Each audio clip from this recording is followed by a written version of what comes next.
Welcome food fans, picky eaters, the flavor curious, and everyone in between. Nothing makes good food better than good conversation. And your table is ready. Come right this way to the Food for Thoughtcast with your host, Melissa Reagan. But you can call her Chef. All right, let's get this episode started.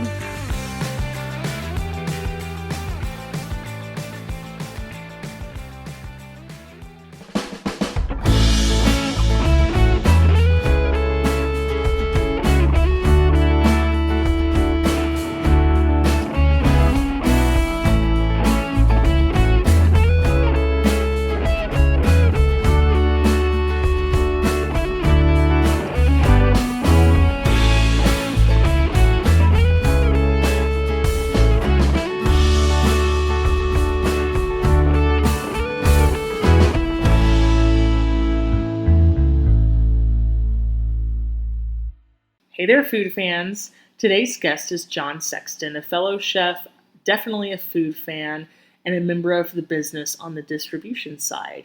Have you ever met somebody that from the very moment you met them, you felt like you'd known them forever? John was so easy to talk to. He brought so much joy and energy to this chat. I hope you enjoy this. Hi, and welcome back to the Food for Thoughtcast with your host, Melissa Reagan. As always, you can call me Chef. Today, I'm talking to John Sexton. How are you today, John? Great, Chef. How are you? Fantastic. I want to ask you the same thing I ask every guest. What was the most amazing thing you ate this week? I'm getting into this chimichurri phase where a few days ago, I just started thinking about chimichurri, and I started thinking about all the different ways that you can mess with it and, just get freaking into it. And so now I'm on a chimichurri journey. I'm trying to think of all of the different ways that you can brighten up meats and vegetables with this kind of magic potion. I love that. I got into a ribeye. That was the only thing I've done so far. Right. I got into a ribeye, but I used curly parsley instead. I used a little balsamic glaze and diluted it down a little bit. And it was stupid good. And it sounds amazing. I love chimichurri. It's like the pesto of the Southern Hemisphere. And for the listeners, if you don't know, it's like an Argentinian condiment. And so John used balsamic instead of like red wine vinegar, and he used curly parsley instead of flat leaf parsley. There's a lot of ways you can go with it. Kale, green onions. Yeah, the possibilities are endless, but that sounds unlimited. So good. And I've just started my little journey. So I'm just picking up stuff from you right now. I'm like, oh, kale, let's do that. Yeah. I mean, finally, kale, somebody found something to do with kale. That's not decorative. Involve white beans. Right? Yeah, there's something to do with it that's not decorative. Right. Awesome, I love it. Well, today we're talking about kind of the family business, as it were. John is in food distribution, and tell us a little bit about that, John. Food distribution is currently my life. I had a long life in the kitchen pre-2000s, but and worked as a chef for many years. But post probably 2004, I got into food distribution and have been there ever since. So my family has kind of very old roots in the food business, not just from the land and not just from the Sexton Foods Company is a big part of another section of my family that I wasn't a part of originally, but then back in early 2000s, I joined a food company that was Sexton Foods was part of a brand with that company. And so that kind of informed my distribution experience. And I've been at that ever since and enjoying it a lot. It's kind of consultative, which food sales is always consultative in some way if you're doing it right, I think. And you're bringing solutions to people, not just food products, but food solutions as well and business solutions as well. So good business partners are always able to bring a little more to the table. And that's what I try to do. Right. I mean, as chefs, we love our food reps. They're always helping us solve problems, like you said, find solutions, go new directions, try and market new things. But when you were a chef, did you ever think that you would go to the distribution side?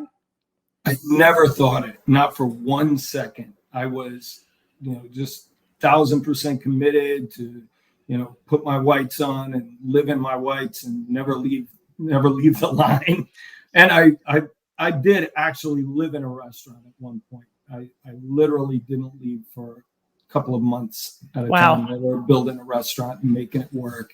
I slept on a stack of canned tomatoes with bar towels for a pillow and took a little sink bath and went back at it and just worked and worked. The place stayed open. Well, it was my stupid place. So I set the hours, and my grandfather said, if you ever build a restaurant, make sure what kind of prison you build for yourself.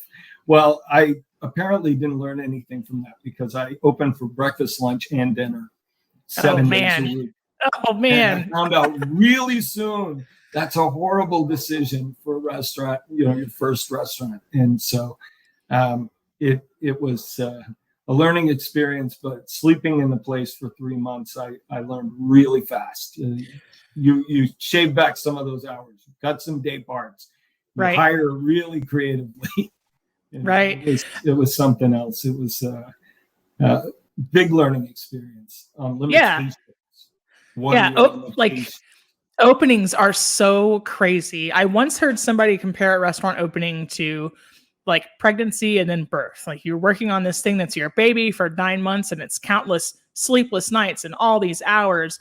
And there's moments of enjoyment, but then you go through this big traumatic event, and even seeing it on the other side, you still have sleepless nights and long hours. And even though it's a thing that you love, right? It's dog years. It's dog years, man. Yeah. For real. Those are words of wisdom from your grandmother, for sure. I'm telling you, man. Well, that was my grandfather. Oh, grandfather, excuse me. Yeah, no, all good. I got to give credit where it's due. My grandmother said plenty of white stuff, so we'll get to that too. I'm sure. I once told somebody that Chef Whites were as comfortable as pajamas.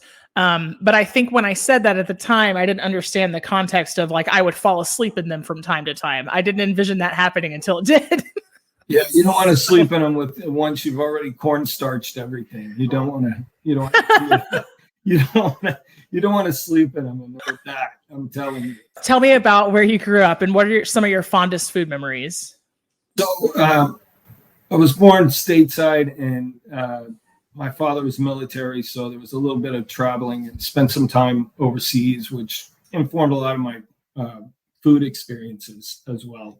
I think culinarily, if you can travel, that's great. But if you can't travel, cook somebody else's food, learn their ingredients, get down and study some stuff about ingredients and the provenance of food, and then get into other cultures and travel that way at your dinner table, Absolutely. But I had the benefit of getting to see other ways of harvesting food and growing food and bringing food to the table, but mostly it was my grandparents that really influenced my early years with food and really formed the love that I had for food.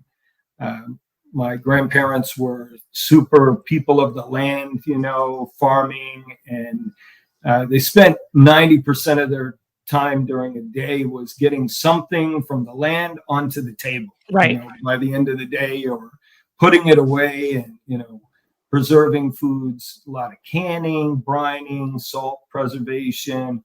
A great example is my grandfather had a hogshead on a cane chair in the middle of the coolest room in the house, and it was there all the time. It was either a hogshead or a lamb's head or something's head was in there, and right.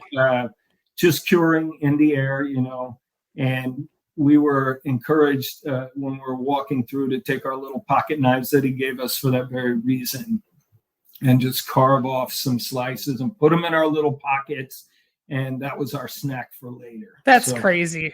Go figure. Did I have like a people of the land upbringing? For sure I did. And I learned a lot of those things, growing up. I learned a lot of the techniques. Some of them stuck with me. Some of them, I don't have a hogshead in my house I think my wife would kill me. I'm very disappointed to hear that. My grandfather's rolling over. Are you kidding? I mean, that was it though. I mean, we ate everything. I mean, hoof to snout, it was no messing around. We ate everything.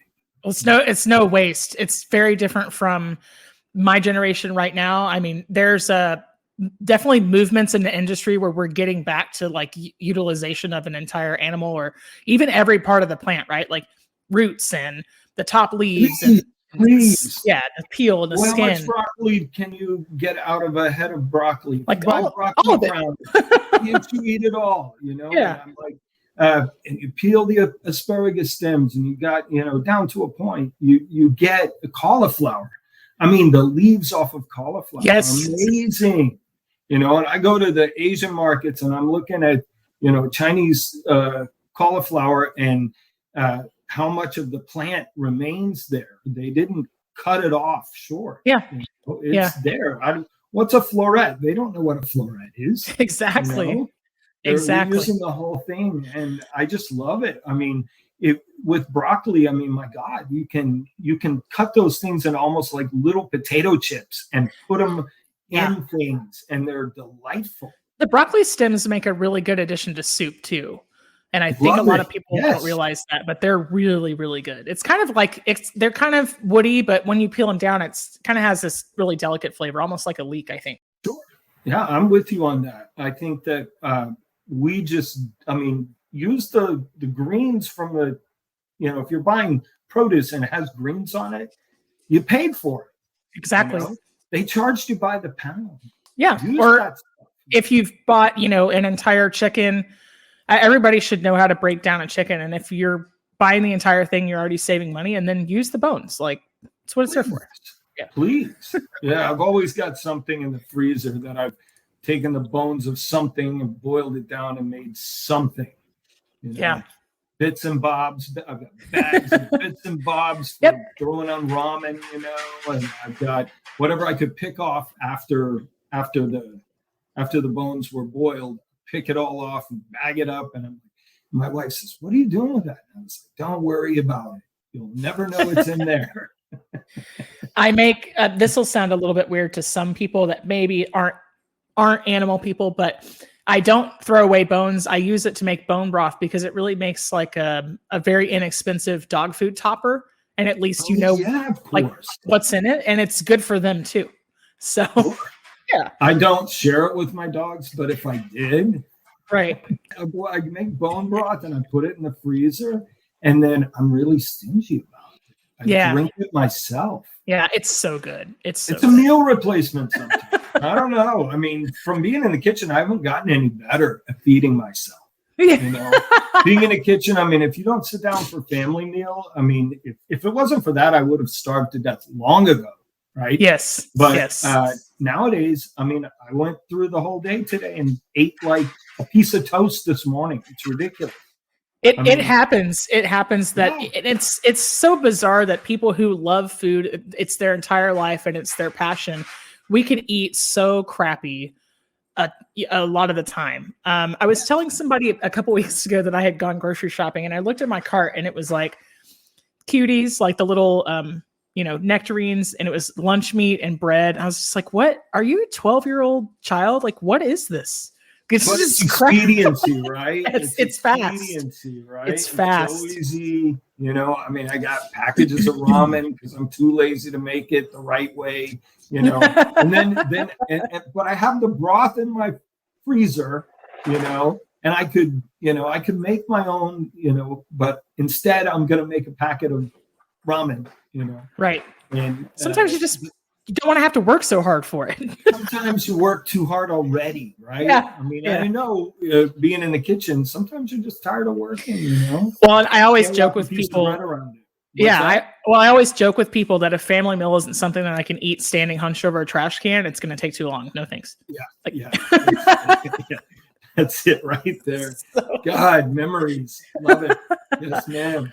So when you moved over to the distribution side, did you find yourself really missing being in the kitchen, or does it check some of the same boxes for you, or it must offer you a new perspective, right?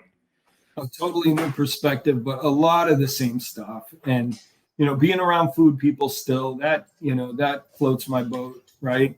And getting to go and meet new people all the time. That's kind of a cool thing, because when I was working the kitchen, running restaurants, I lived there. I mean, if I left the place and I went out to dinner, I was probably tired before I got there, and I try to, you engage with people, but being able to go and actually sit down with someone and say, hey, tell me your story, Right.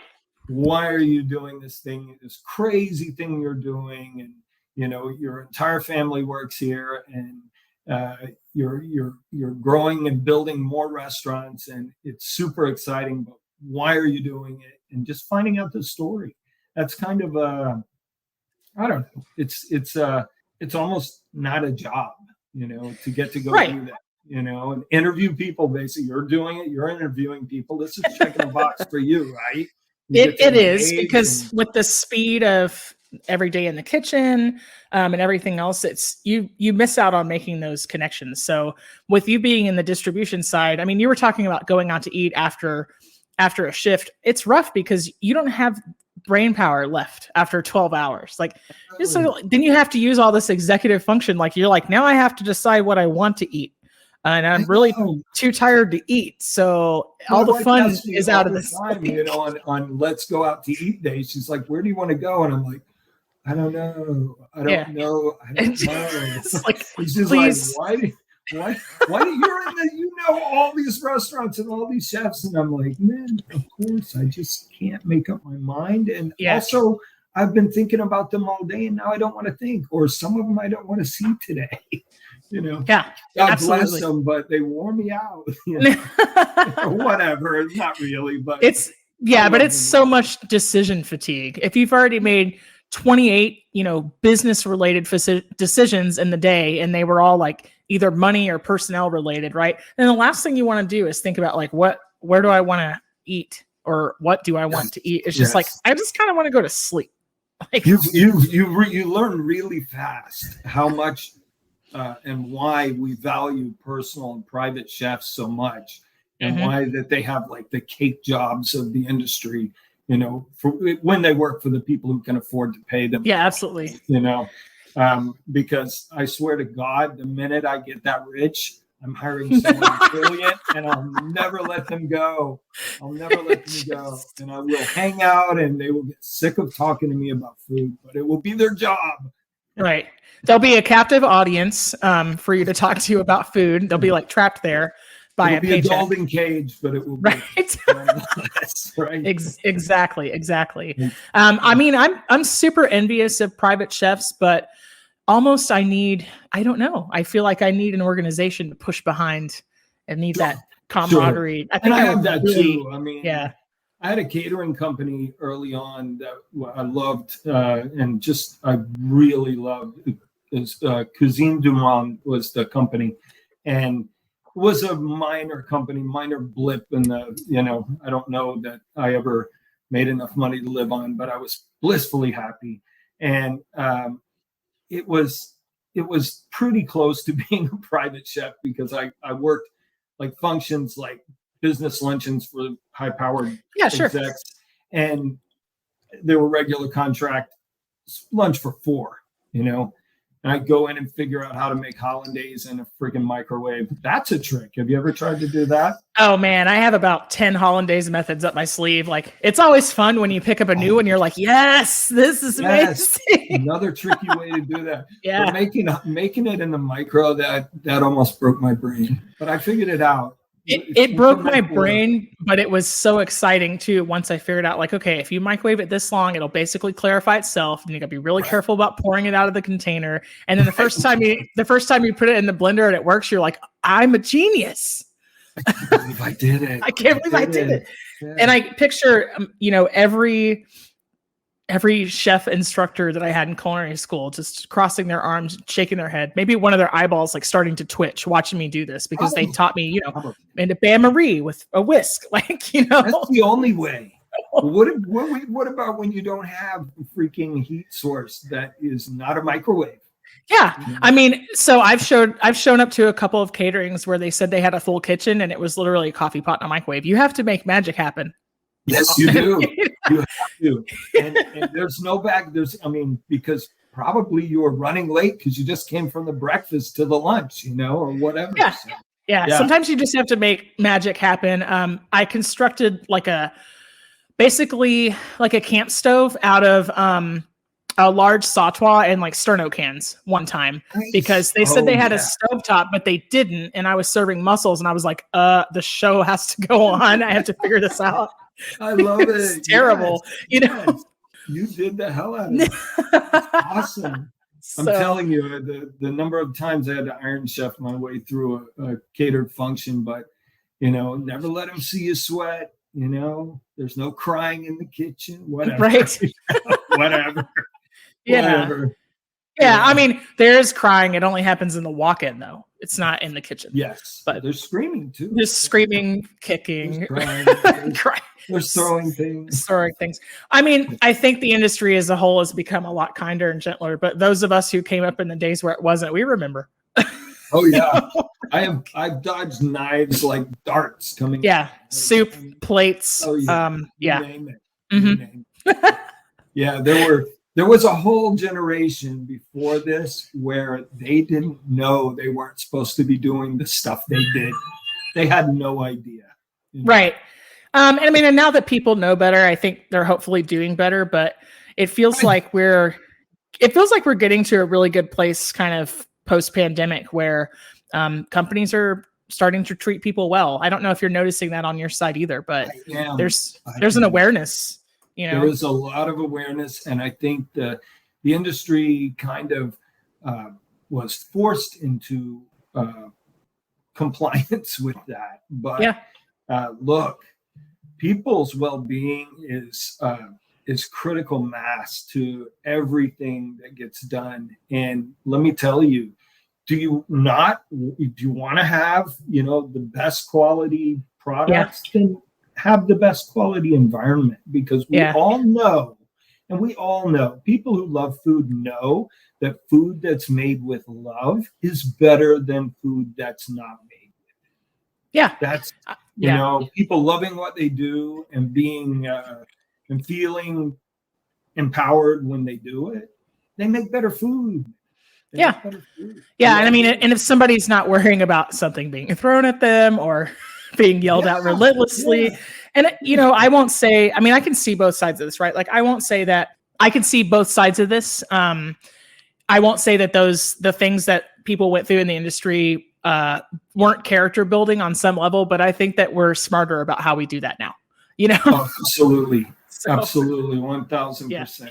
And I hope that it spreads and grows. And I hope that people's compensation evolves and people can earn a living wage and better than that, maybe. Yeah. Because it's one of the most important things that gets done is feeding people. Right. Well, we have to make sure, there was kind of a running joke when I got into the business was,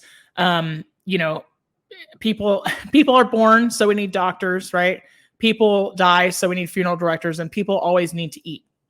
But I've been in this business through 2 recessions now, and yes, people do need to eat, but also the other side, like the back of the house side or the inside, right, of the industry is we have to make the industry an appealing place for people to work, or we're going to run out of people to do it. Yeah, it will degrade to the point of destruction. Quality of what you can get. And I know that, there's a lot of automation evolving in the industry. It's exciting on the one hand, and it's going to be challenging on the other, I'm sure. The dining room robots, it's bizarre and it's strange, but there are segments where it's completely appropriate, I think. And I don't know. My wife is a big protester of the self-checkout. She's like, I'm not getting this discount.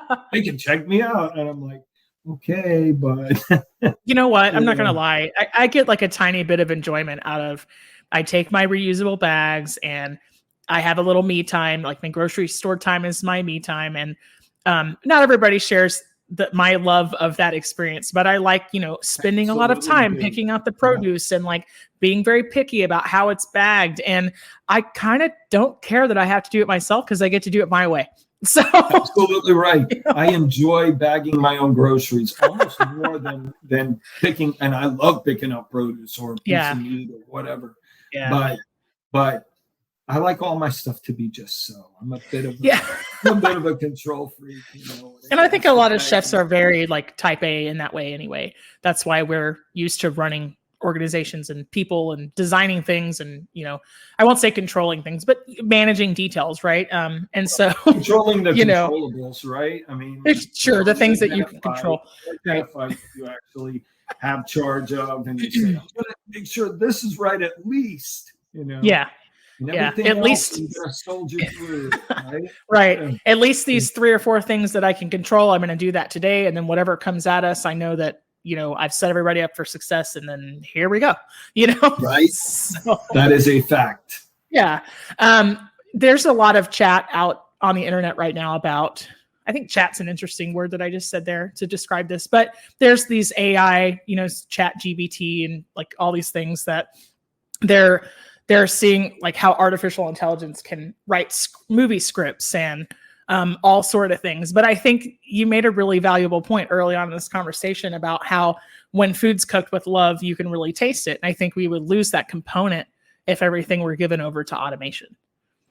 I agree, but there is a place for those technologies, and they have to be curated within brand identities and businesses. They have to be curated by the owners and the family that spawns that brand. They have to curate that, and you can't. There isn't a better word, really. Unfortunately, I hate when people use it, but I think it's a good word when used correctly, so it's fine. So, I mean, any kind of interaction that is redundant reaction or interaction, those kinds of things are fair game for automation of some kind. So, sure. Now, can you replace somebody telling you with passion about the special of the day? No, you can't. But what kind of business model supports that level of service? And you have to think, not all business models support that level of service. So right. If you're communicating with the tools that you have, really good menus, really amazing collateral, point of sale collateral around your operation. Right. I mean, I've been to places that do it right, quick serve, but, chef driven concepts that do it really right. And I've been places where they don't really do it at all, and they might have a good product, but no one will ever know because it barely, they don't drive business to their door with their passion, so. Yeah. So whether or not you can actually utilize like Chat GPT effectively within restaurant business processes, I think there are places where you can use either that one or other AI-driven voice, technologies. There are a lot of places. I mean, you go on YouTube and you hear that, that droney voice that tells you what you're looking at, and it's like, garbled, not really accurate syntax, or the words are not right. I tune out really quick. I go to the next one, because that's not. I don't want to be told that this is an interesting recipe by a robot. I don't. Right. So there are certain things that work. Right. Yeah. Well, I think I think the key. I think we agree on this. Is the key is going to be identifying exactly where the right space is in the industry for that kind of technology. Sure. And let me tell you, some of it's going to offend most of us, but I mean, and by offend, I mean that we're going to go, oh, that's not the best way, but but I think number one, it's not going away. Number two, it's going to become more ubiquitous. There's going to be a lot freaking more of it, and it's going to be in spaces where we don't want it to be, but I see it already. There are segments in all of the major food shows and like NRA. There's floor space for display and for vendors that are bringing it to the people. This is how you use it in your restaurant business. So it's not going away. And we're going to have to find out how we coexist with it and still feel, as pure as we feel. Yeah, still feel like all the interactions are as personal and as passionate as they can be, right? I think that there's stuff behind the scenes, customer loyalty and predictive stuff. There's certainly business process stuff that is benefiting AI already, predictive ordering, stuff like that. Right. On my side of the business, how we restock our shelves, that's now a lot of it is being informed by AI. So there's a place for it. We gotta measure it right so that people don't feel negatively impacted or they see like a decline in the art of the business, right? Which is important. It's hugely. It is so important. I think you could teach everybody, well, almost anybody, right, how to maybe shape a burger patty or assemble a burger as a really crude example, but not everybody's going to be able to make it a work of art. And not everybody's going to be able to bring that drive or that passion to it. And for the listeners, I just want to clarify, when John says NRA, he means National Restaurant Association. Yes. No, it's okay. I was just thinking about it when you said it, and I was like, hey, just in case anybody doesn't know, I want to make sure there's context there. Right. Thank you for that. So industry folks will know. The other one.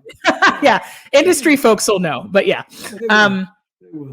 But yeah, so I want to talk to you about the connection between consumers and where their food comes from. That's like a passion project for me. Right. I mean, anybody who will listen, I'm like, hey, you've got to know where your food comes from, man. I feel like as a culture, we've gotten so disconnected from it that maybe it's made us sick in some ways, I mean, I wonder, I don't want to be a negative person, but I wonder if being disconnected from food hasn't at least enabled some processes which may have been detrimental to our overall health, Of course. But at the very, and not the least of which, is our mental health, because to me, knowing where your food comes from and being connected to it has always been super important. I mean, I'm going to tell you the chicken story. Yeah, tell me the chicken story. I want to hear. So I'm 7 years old and I'm just tooling around the summertime. I lived at my grandparents' house and I was playing in the yard. And by playing in the yard, I mean weeding a garden or painting a fence or doing something. That was what my grandparents called playing in the yard. Go play in the yard by weeding the garden is what I would be doing, right? So I'm doing that, and I took a little break, and I ran into my grandmother in the house, and I said, Grandmama, hey, what do you think we're having for dinner? And she says, I don't know, little one. What do you want for dinner? And I said, well, I think, and I probably should have checked myself, but I said, I think I would like a nice chicken for dinner. And I looked at my grandmother and her face changed. And she had like gunslinger eyes, and she looked at me in a big Slavic face, right? She looked at me and she said, so you will go into the hen house and you will select a nice roaster hen and you will kill her and you will clean her and you will bring her to me.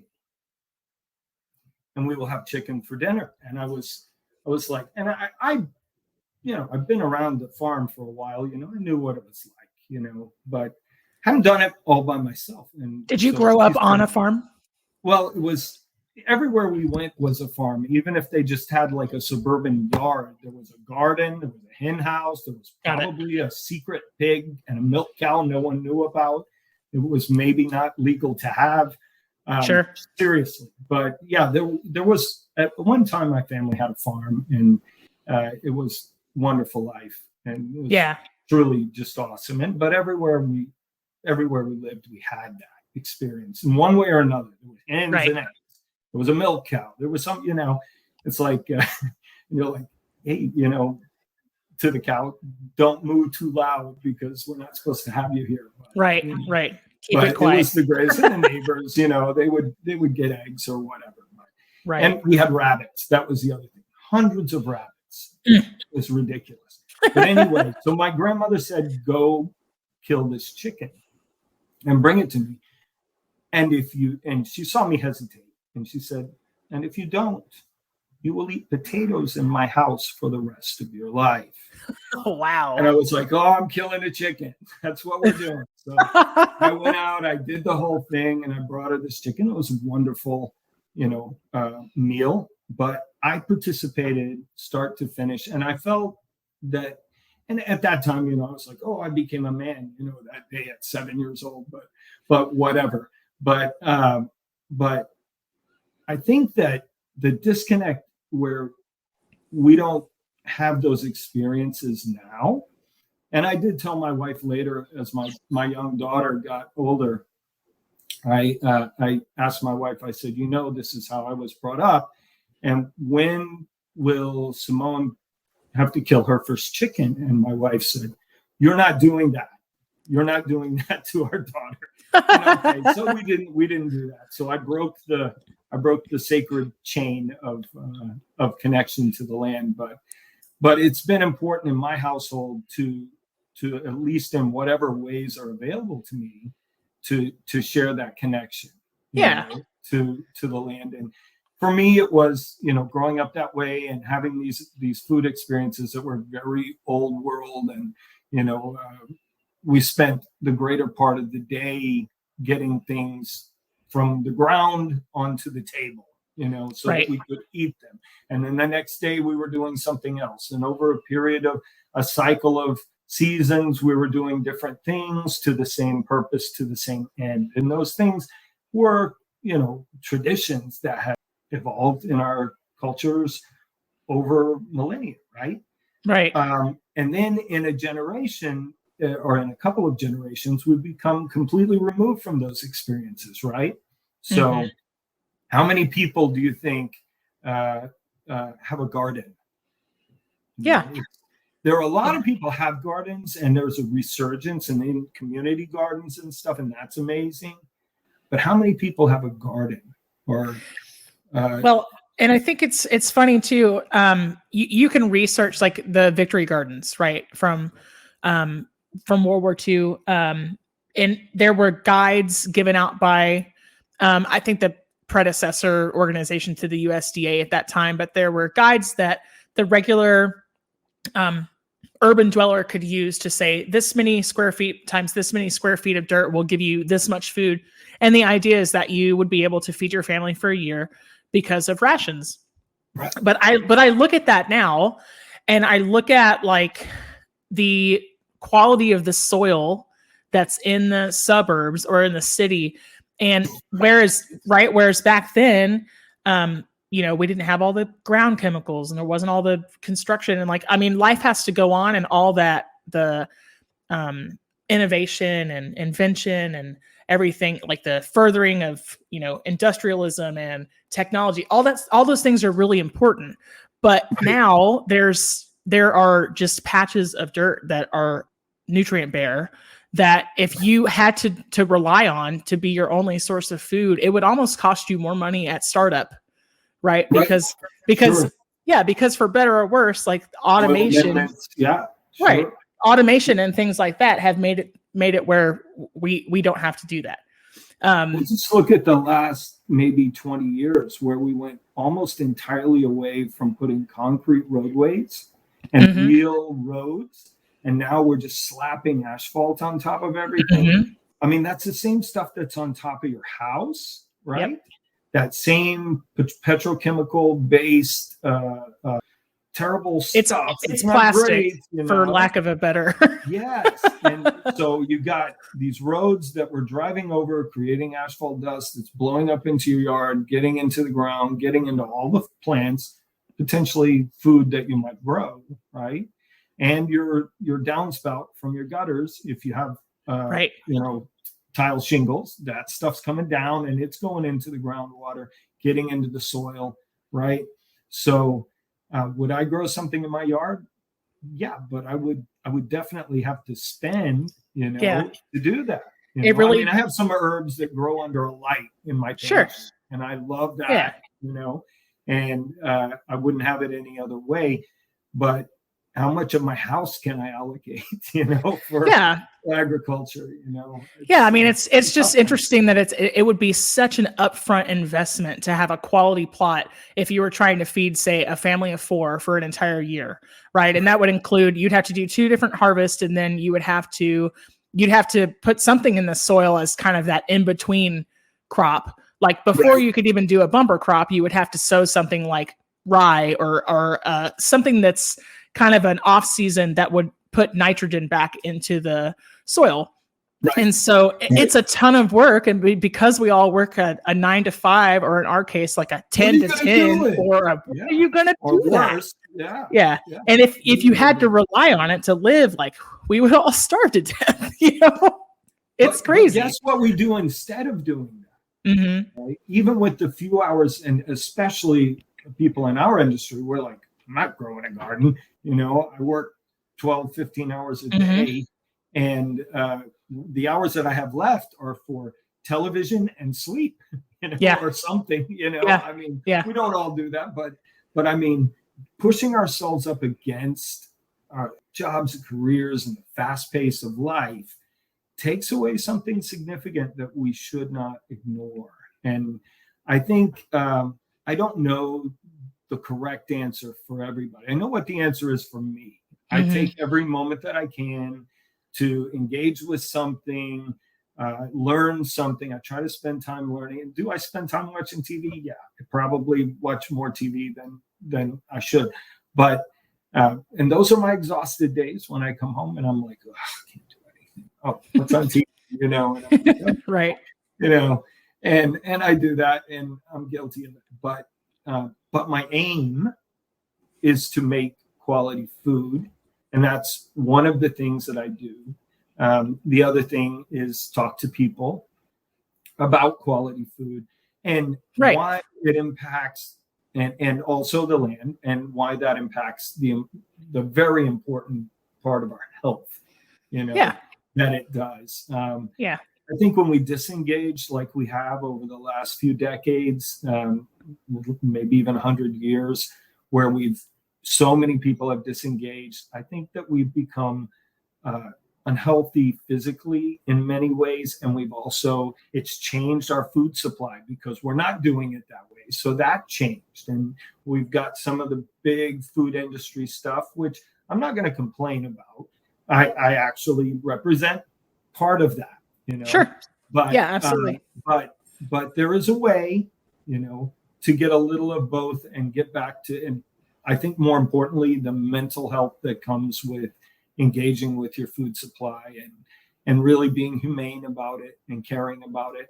And I mean, look at how many different kinds of eggs we have now. Yeah. I mean, chickens get to walk around now. That's a big advance. It's huge. We love that. It is. And I think, I think it's just the idea of those connections to where our food comes from will undoubtedly connect us to each other, because we've really lost the art of community in that regard. Like if you say 30 years ago we're putting in a hen house, you might be apt to ask your neighbor if they already had hens, right? Like, what's the best way to do this? And what did you use for that? And now we're all just separate. We're very, very separated. So it's the idea of community, the community garden, right? It's a dying art. The going to the market. We used to converse with each other. We don't do that anymore. So it's just when you talk about is that guy gonna talk to me? Yeah. When you talk about mental health in that way, it's very, very, I think, poignant to kind of bring up the point. Like it's so important to each other. It surely is. And there's no better way than, breaking bread together, making food and sharing it, that's huge. That's so awesome. I mean, what are some of the most important and wonderful times that you've ever spent in your life? It was probably sitting around a table with people eating and drinking. Let's not forget drinking, but eating and drinking together. Yeah, it's of equal importance, and I always say that food really does unite us, because you might not always like the same kind of food, but by and large, you're not going to find somebody that you can't create that common ground with when food is in the conversation. You're going to learn something about the other person. And when you talk about cooking somebody else's food, like, you're telling their story when you cook somebody else's recipe. And I think the great thing about your daughter, right, is you're never going to ask her to go kill a chicken in order for you to have dinner, but you are keeping that tradition and that spirit of your family's heritage alive by telling her that story. So she's gonna know, right? She's gonna know that was a vital part of your childhood, and she's gonna tell her children the same story, right? She probably will. Yeah. She probably will. I mean, it's not. I don't know, how cool it is, with this younger generation, but my kid is, by God, gonna know that chicken has bones in it. Right. My kid is gonna know that it's not a nugget. No, it's not a nugget. It's not a tender only. Okay. That's super important to me. And now, from a chef's point of view, you have to tell her the most important part of the chicken, which is the oyster. Everybody knows that's the best part. I'm not telling anyone because I know, because I want to eat it. I want to keep it for myself. Exactly. Yes. Exactly. Yeah. And the little bits of, all the bits and bobs that are so delightful around a chicken that no one wants. I want those. Thank you. Yeah. I eat those. It's like, we'll take them. We'll make something beautiful with them. Or I'll just eat them. Yeah. You can have your chicken tenderloins. This is going to be my in the walk-in behind the milk crate snack. My little bits and bobs. Yeah. I can't think of a better word than that. Can you? That's it. Or, odds and ends, bits and bobs. Odds and ends, bits and bobs. Yeah. I think everybody has a little stash of something in their kitchen, right? Something just like that. If they don't, they're missing out. They're missing out. Absolutely. But again, it comes with knowing how to use every part of your food. And if you didn't grow up that way, it's a hard thing to learn, or you really have to be passionate about taking it on. Well, you really don't know it exists, if you didn't grow up with it, or you don't have that experience. And then, I wonder, what is the way for, people today that are coming from a complete lack of that experience? How do they come into that? How do they learn to engage? There are a whole lot of videos on the internet that a person who lacks that experience, they might find them shocking.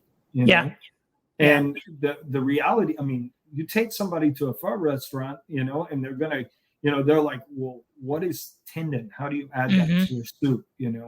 What is, what are all these interstitials that you're adding to your soup? And why would I want that? It just sounds gross, And I'm like, no, man, you were conditioned that way. You've got to break down those barriers. You've got to realize what you're missing. And that's the world. That's the value of taking a journey through food, right? If you go outside, like I will strongly contend that America lacks its own food culture. Not specifically, right? We're such a melting pot that hamburgers, from Hamburg, and a lot of the Puritan culture can be traced back to Dutch. And, we have every culture that lives here has their own thing. There's Tex-Mex in South Texas, and et cetera, Cuban influences in Florida, things like that. Right. But when you go eat, when you specifically seek out another culture's food, there is no stigma in other cultures about using the whole part of the animal. So if you're going to go try Caribbean food, you're going to get the oxtails. If you're going to go for, real Mexican food, you're going to get the pig snout in there with the barbacoa. The calf's feet, whatever. Yeah. I mean, it's all going in there. And and you're eating it and you're like, oh, this is so good. And probably they don't tell you because you don't need to know. But it's really good. Maybe you should know, Yeah. One of the most I want to know, and you're not going to freak me out, Yeah. You're just not. I mean, haven't met food that I can't, as long as it was made with love and you tell me it's made with love, I'm eating it and I'm going to love it. If you love it, I love it. I don't have like preferential stuff. I mean, if you love it, I love it. If you tell me you made it with love, I'm probably going to dig it. Right. It's a definite. Right. But not everybody is that way, and I don't judge people for that, but I do wish people would always endeavor to broaden their food vocabulary, and their tastes.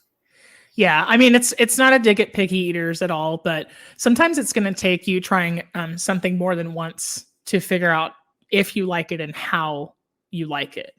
For sure. I can explain how that happened to me. Yeah, do it. Because there was food on the table, right? Mm-hmm. And that was the only food there was. And there weren't 2 meals for the kids, there wasn't a kids menu, right? There was food on the table. So if it was farro and lima beans, or if it was, ham steaks or pork shoulder or whatever it was, if it was calf brains, that was the food on the table. All right. And we ate it. And if we didn't eat it, we'd get to try again tomorrow. I mean, literally, it sounds really crazy rigorous, but the way that I learned to like everything, and when I was a kid, I didn't love lima beans. Right. I didn't love those big fava beans, that they were just buttery and huge, and they just didn't have I don't know. Was it the texture?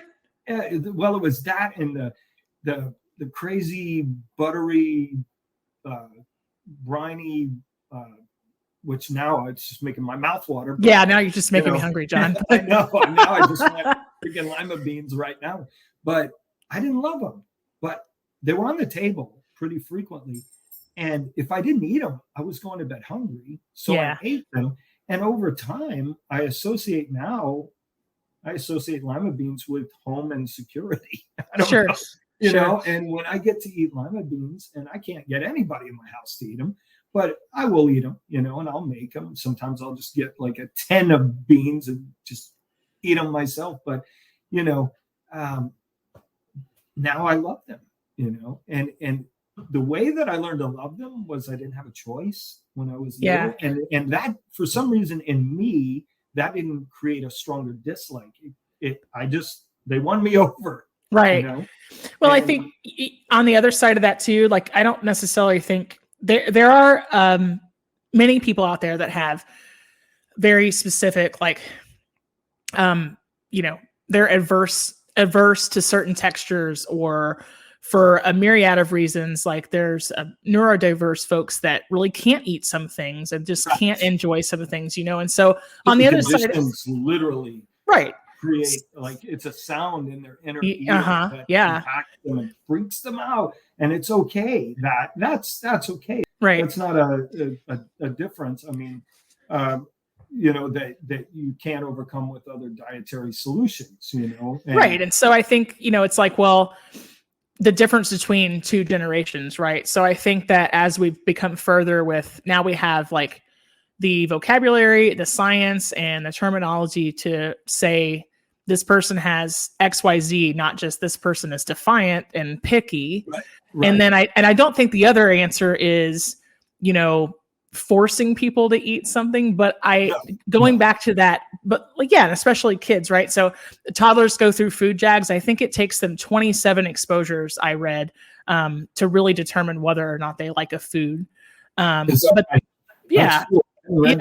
explains a lot, right? But then going back to the point you made earlier, what if you took that young child and you taught them how to make the thing that they don't like at first, and you got them intimately involved with the process about what it looks like and where it comes from and how it got its name. And, you could create passion, you could create interest. And at the end of the day, if they don't like it, they still learned. Right. But it makes it's still a positive experience. Not like you tried to make me eat this thing 10 times and I still don't like it, Right. Boy, that is an incredibly patient and loving parent figure that you just described. I don't know. I mean, I have one kid, and she's 17 now. But when she was younger, there was a period of time when she liked pretty much whatever I put in front of her. She would eat like smoked salmon, or she would eat capers, or whatever. And I just put two things that really go good together. I don't know why, but you can't help it. You're a chef. Yeah, right. She would put. I could put anything in front of her, and she would find, she would eat it. But as she got older, and engagement with her peers and so on, and they go into their own little isolation of the things they like and the things they don't like, and that list shrinks dramatically. Yeah. It's like, chicken tenders, or burgers, or pizza, and it's like, well, there are all kinds of wonderful things you can do with those things, right? And you're only skimming the surface, and maybe we could do something really cool with chicken tenders. No, they got to come from store X on the corner. And then there's that. And then it's like, everything's compared to fast food all of a sudden. And then where are you, Yeah. But with one kid, I'm not sure where I lost the reins on that diversity of appetite. But then she went on a trip. And she was really fortunate and had the chance to go to Europe on a trip. And she ended up eating all kinds of amazing food. Oh, I love it. And she loved it, but she won't eat it here. So I'm like, so if I want you to eat Thai food, do I have to take you to Amsterdam? That's the only restaurant where you will eat Thai food. She's like, it was on the canal, and everybody's riding bicycles, and it was so cool. Yeah, I had to love my food. And I'm like, I'll ride a bicycle, whatever you want. He's like, no, I'm not eating. I'm still not eating the interstitials. It's not right. happening. But I mean, there's a lot to be said about, your taste buds change as you age. And then you talked about engagement with your peers. There's also the way that food is marketed to children in this country. Right. And it's very much the same, but then also different in other countries. So you grow up eating what you have because this is what you have. And I think it's there's just as much importance in the entire experience. So she talked about, like, it was a special time. We were on the canal. There's all these people, and it created this emotional environment where she felt comfortable trying a new thing, which I think is amazing. Right. Hey, if that's what it takes, Yeah. 10 grand, fine. Well, and then that's a food memory that she'll hold dear forever. And to be fair, like, Thai food probably tastes a lot better outside here. Sure. There, with notable exceptions locally, but yes, there are notable exceptions. But yes, generally speaking, probably. Yeah, you can find them. I mean, you can find them if you know where to look. Right. And I'm always looking, so every time I find one, it goes on the list. It never comes off. Yeah, we always are, right? We're always looking for that next best mom and pop hole in the wall place. How can I justify eating 2 lunches today? Through discovery, like, I need to gather evidence. That's how I can justify it. Part of my journey. Yes. Did your grandma teach you to cook? Well, it was kind of osmosis, but it was my grandma, my grandpa. My mom didn't. She was not a culinary person, but those experiences with my grandparents and my mother's sister, my aunt, she was also a really great cook. And I was always just nosy and always wanted to be in the middle of something that was, process. I love processes. Yeah. That's like a thing for me. I mean, that was part of my education, was focus on process. So it's one of my things consultatively, is engaging with people's processes and helping find solutions. That's one of the fun things that I get to do. Right. But yeah, that just a fascination with processes.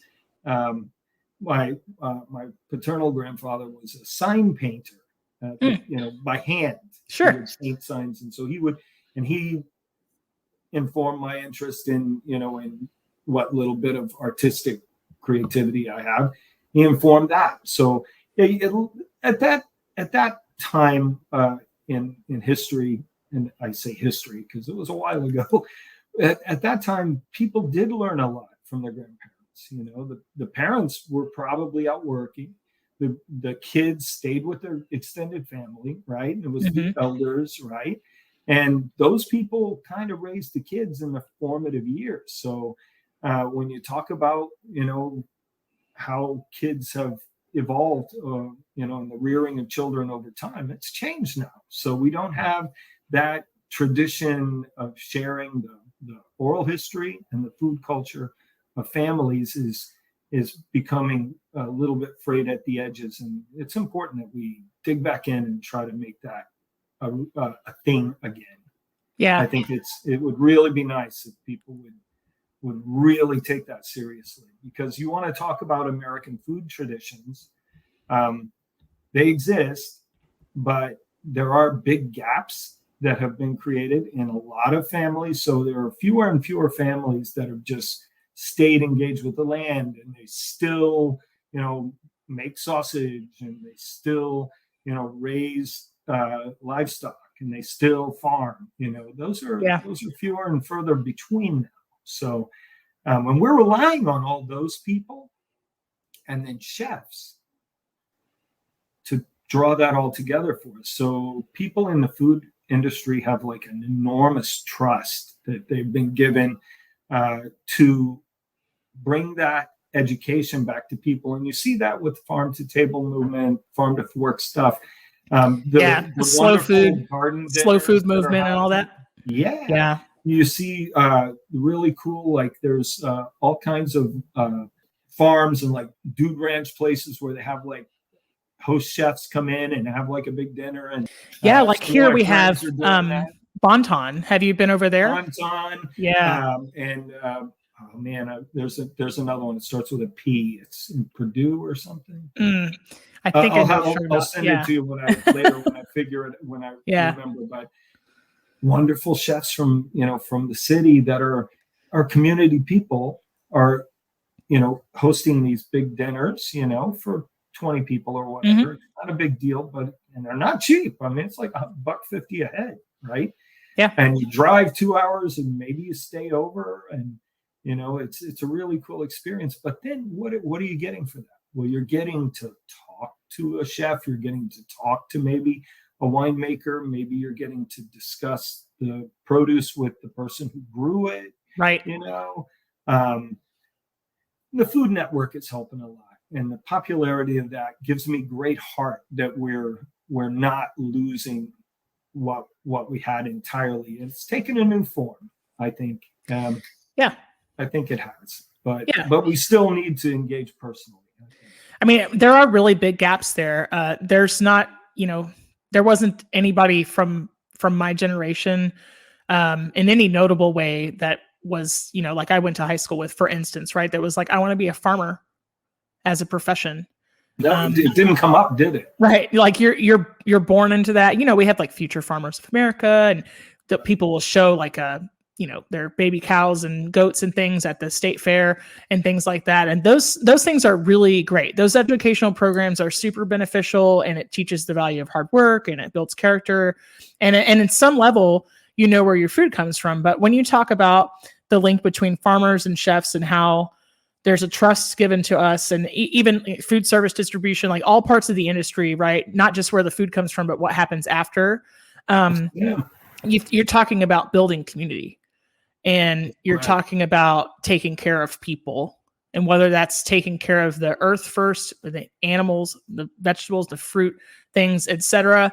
Eventually putting that on somebody's plate, you're showing hospitality to each other. And so you're talking about taking care of community, and we have to keep that community going, Right. We're kind of all in this together, I mean, we might be in denial about it sometimes, but the reality is, we have nothing happens in a vacuum, and no matter how big your ego is, you're going to be impacted by other people one way or another, right? Yeah.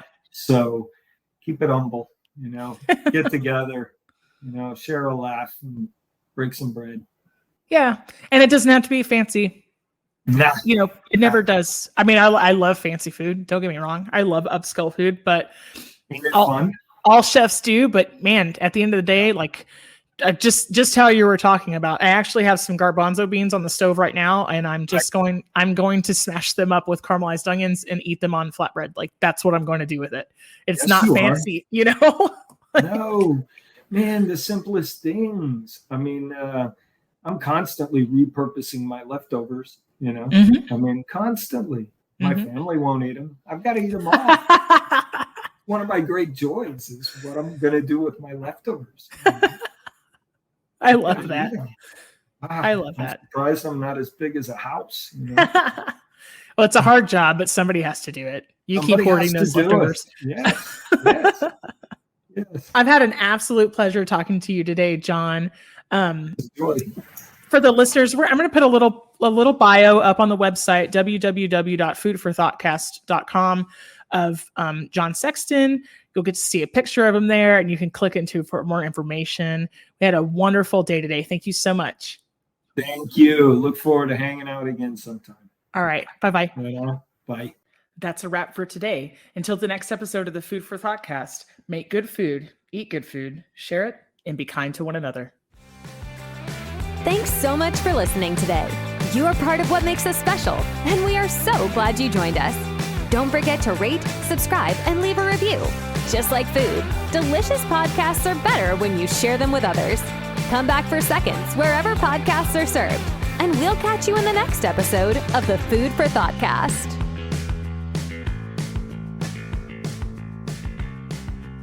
You can find us on Facebook and Instagram at the Food for Thoughtcast, or at www.foodforthoughtcast.com, where you can link to all podcast players, or you can send us an email at foodforthoughtcmc@gmail.com.